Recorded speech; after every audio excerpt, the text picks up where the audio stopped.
Yo, what is happening, guys? How are you doing? This is Rob of Rule of Two Review. Welcome back to the channel. And today, surprise, surprise, we actually have a reason to discuss Metroid Prime 4's development yet again. Yes, it's true. There actually is a little bit of an update on the development of Metroid Prime 4. It's not a huge story, and it's not a humongous update, very similar to the last update that I discussed a couple of months ago, but you guys know me. If any sort of little tiny itty bitty piece of news or update about Metroid Prime 4's development squeezes out into the news cycle, I've got to discuss it. It's what I'm here to do. It's what you guys want me to do. So I want to break this down a little bit. It's very interesting. Metroid Prime 4 is the elusive title that we are all waiting and wondering about. It is killing me every day that we're still wondering what the heck is going on with this game. The delay was such huge tragic news when we all had to deal with that back in January of this year. But I also think that there was also a lot of good that actually came from the delay. As crazy as it may sound, you know, it seemed like a lot of people were able to kind of step back from their initial emotional reaction, you know, our knee-jerk reaction of, oh my god, this is terrible, this game we were waiting for that we thought was about to be shown and released has actually been delayed and restarted and now we're waiting. That was terrible, but once we all stepped back, I think we all saw some of the positives coming out of the delay, which was that clearly the game wasn't shaping up to be very good, hence why Nintendo had to make this decision. So suddenly we realized, well, we've avoided the bad version of Metroid Prime 4 and are hopefully going to get the good version of Metroid Prime 4. Granted, it's going to be 3 or 4 years late, but at least we're going to get the better version of the game.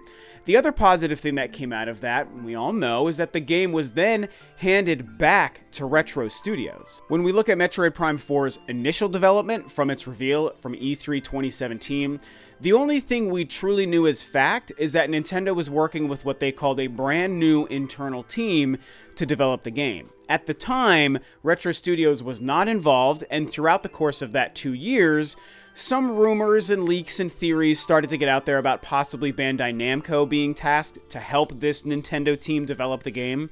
That was never outright confirmed, but there are plenty of signs to show that that very likely was true. And that would have been very interesting. I think that a Nintendo and Bandai co-developed Metroid Prime 4 could very potentially have been very awesome. I mean, I believe in the quality of Metroid Prime 4, obviously with Metroid Prime 1 being my all-time favorite game and being a fan of the series, all 3 games. I'm very excited for whatever Nintendo is going to do with this game. I believe in the final product. But since something was obviously going awry behind the scenes with the development of this game, that internal team and maybe Bandai or maybe some other company we don't know about was all disbanded, taken off of the project, and Retro Studios, known for the development of the 3 original classic masterpiece games, has been given now the project of Metroid Prime 4. And there's been a lot of reactions to that, mostly positivity. Mostly people were like, hey, this is great. You know, it sucks it's delayed. It sucks that it was falling apart behind the scenes. But if it goes back to Retro Studios, well, that has to be a good thing, right? Because they made the original 3 games, and all 3 of these games are beloved and reviewed insanely well. But there were some people who are also a little bit nervous about the idea of Metroid Prime 4 going back to Retro Studios. You know, some people saying, oh, it's just going back to the same old. A new team would have had the opportunity to infuse some more variety or a new life into the series. And, like, I understand what people are saying there.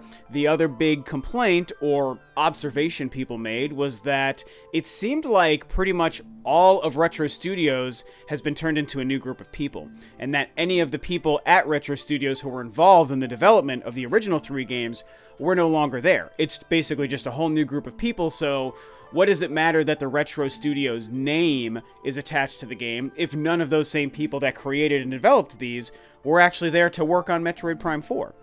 And, you know, I still maintained being excited about Retro Studios, but I have to admit that if there was any truth to that, that was a good point. You know, if in fact the Retro Studios of today is 100% different from the Retro Studios of 2002 through 7 when these released, then yeah, I get it. It's like, it doesn't matter if it's Retro Studios if none of the people who truly understood the ins and outs and the DNA of these games were there to infuse that into Metroid Prime 4. That would be a little bit of a bummer, but overall, I was still willing to be excited. But that actually brings us to today's sort of update and today's news. This is coming from a website called Video Games Chronicle, and full disclosure, I've never heard of this website. I do not know these guys. I do not know their reputation. They seem like a smaller outfit, and there's very likely that they don't have a huge reputation.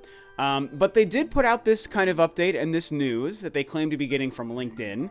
And if there's any truth to this, which to be fair, because of the source, we can't necessarily verify how true or not true this is. But if there is any truth to this, it is interesting, and I would say that this is actually very good news for Metroid Prime 4's development. So, they basically are stating that around half of the teams still at Retro Studios when Metroid Prime 3 released, which was 2007, 12 years ago, that half of that team is actually still around. And even a few people from the original days of the first Metroid Prime are still at Retro Studios and are working on Metroid Prime 4. That's pretty great news right off the bat. So let me get into just a couple of sentences from this article. I'm going to have it linked below. Please read the full thing. But here's some of what they say to kind of update us on what's going on. A core team of around 50 people worked full-time on the 2007 Wii shooter, Metroid Prime 3 of course, and around 27 remain at the Texas-based developer, including 4 contractors made permanent, according to LinkedIn. Crucially, 5 of Metroid Prime 3's 11 designers are still at Retro and potentially working on the upcoming Metroid Prime 4. However, from the original Metroid Prime, which released almost 2 decades ago, less than 10 of the 40-plus team members remain at Retro, and virtually all of the lead creators have moved on. So, there you go. Those are some of the numbers that's being reported from Video Games Chronicle via information that they've gleaned on LinkedIn. And to be fair, LinkedIn is definitely a place that has given a lot of clues to things happening behind the scenes in video game development over the years. So, there could be some truth to this, you know? It's very interesting for sure. If we were to run with this a little bit for the sake of conversation with this video and assume that this is pretty much true or mostly true or the numbers are close to accurate, I find it very heartening to know that 27 people of the 50-person team, so just a little bit more than half of the people who worked on Metroid Prime 3, are still around today. And yes, it says only like 4 or 5 people, no, they say less than 10 people of the Metroid Prime team are still there. And that may not sound like a lot, but to me, I still find that to be good news. And when we look at just the overall picture of, you know, between like 20 and 30 people who worked on these original games still being present, that has to be seen as a good thing. Because even if the team is mostly comprised of people who worked on Metroid Prime 3, and most people would agree 3 is not nearly as good as 1, and I definitely feel that way. The thing is, people who would have worked on Metroid Prime 3 at the time would have also then been working on people who worked on Metroid Primes 1 and 2. I mean, you'd have to think that most of the people who worked on 3 also worked on all 3 of the games, if this is making sense. And so, the culture of Metroid Prime development at the time this game was being made would have still been rooted in that DNA and that foundational feel of the creation of all 3 games, going back to even the original game. And so, anyone who's still around 12 years later working on Metroid Prime 4 who worked on this game would also have understood from working with people who worked on this game how to make all of these games really, really good. I'm hoping that kind of made sense because that felt kind of like a tangled web to weave of connection between this person to that person to this era to that era. But I'm sure you guys can follow along. Basically, people who came from this era still working on Metroid Prime 4, even if it's 5 or 10 people, even if it's up to upwards of 20, 25 people, that's great news because they can work with whatever the new group of people are, people who've joined onto Retro since these games have been releasing, can basically teach the tricks of the trade to those people. And obviously, you know, during the creation process of a Metroid Prime 4, during the discussions with Nintendo and Kensuke Tanabe, who's also working with them as a lead director and producer on this game, by the way, also great news because he worked on these games. You know that the conversations they have are all organic. When they're doing pre-production, when they're doing early concepts and concept art and getting, you know, I guess a script or like the details of the story and the gameplay together, they're all having conversations based on their video game development experience. And if there's upwards of 27 people from this era of Metroid Prime 4's development, in that group of people, they're obviously going to have insight and knowledge and direction to share of how did we make these older games? How did we make it so that they worked? What made those games work? Why was the first game such a hit? Well, we did A, B, C, D, E, F, G steps to make Metroid Prime 1 the way it was. And we took most of those steps and put it on to number 2 and on to number 3.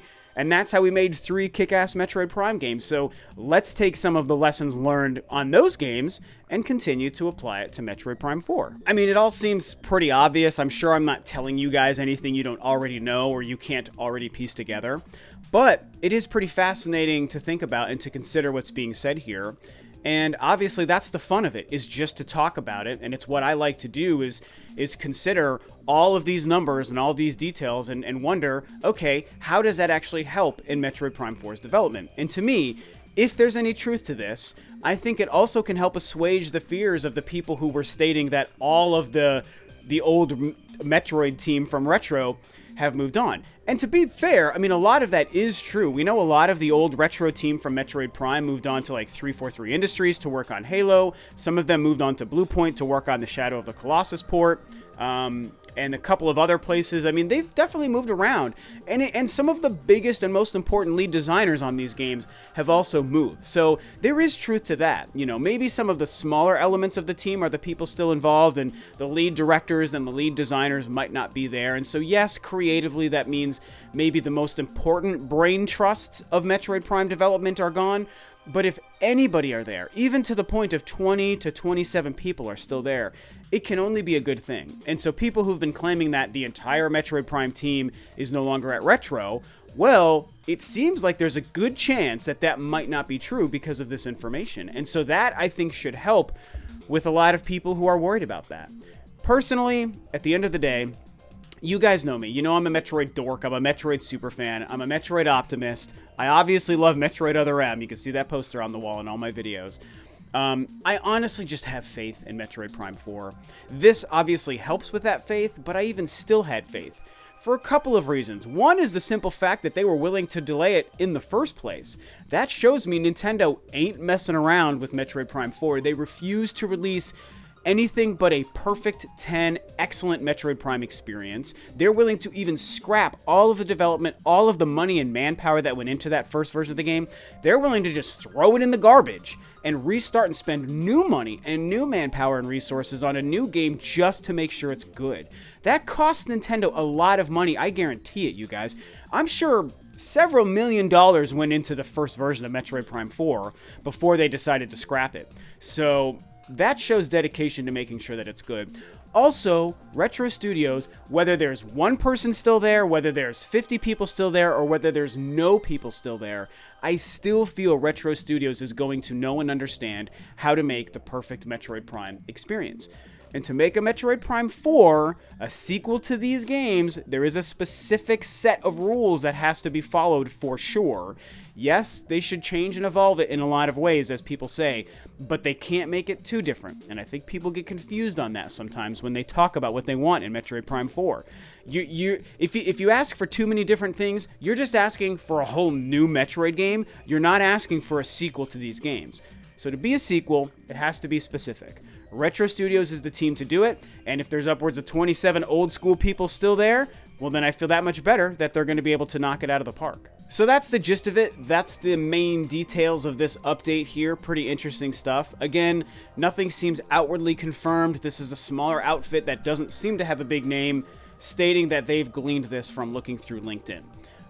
But I do think that there's a good chance that a lot of it is true, and if it is, like I just talked to you about in this video, I find it to be great news. So I personally have faith in Retro and in Metroid Prime 4.